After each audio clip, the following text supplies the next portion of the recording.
nung nawala si Lewor, Nawala nawala si si Happy Lewor, Kopiko.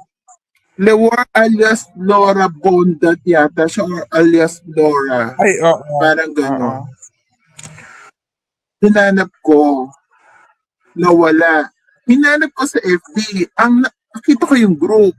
Tapos nakita ko yung happy na FB mo. Yung sa kinakwento ko sa'yo, Happy Franco. si Happy Franco, siya yung admin doon. And then nagulat ako, nandun si Mama Bear.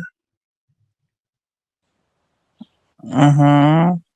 Nandun siya, nag-join siya. Siguro, kaya siya nag-join para mag-reach out sa atin. Oo, sa inyo. Parang Wala. Nung ganun siya pinost eh. ko yon, nung nag-post ako ng ganun, wala akong kakilala sa mga circle of friends niya. Di ba? Hindi ko naman alam kung sino mo yung naka-follow sa akin. Hindi ko naman kilala si Mommy Bear at that time. Hindi ko rin Hmm. kilala talaga din yun si Doc Sheena and all that. Basta, ah, ako lang out of emotion lang talaga nung binanggit ako doon sa kay Bondat.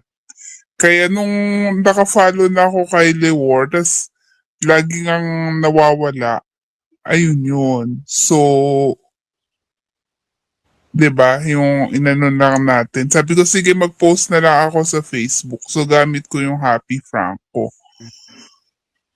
Hmm. So, yun yun. Mga reels tulad ng iba na nasa TikTok ay isa itong paraan upang makatakas mula sa mga alalahanin ng buhay. Sa halip na malugmok at magmukmok, nalilimang pa tayo. Hindi labis na hangarin or hangarin nating magtagumpay ang ating pinagpapagurang content. Ngunit huwag nating kalimutan na maglaan ng mas maraming oras sa ating mga pamilya at magpahinga kapag kinakailangan.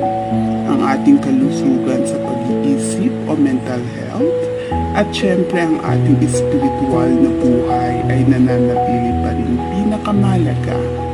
Kaya don't stress, tuloy pa rin ang pag-reels, ang follow to follow, pero lagi nating tatandaan na may mga bagay na hindi pa mas mahalaga na paglaanan natin ng oras. Kaya enjoy lang natin. Let's keep in touch. Bye!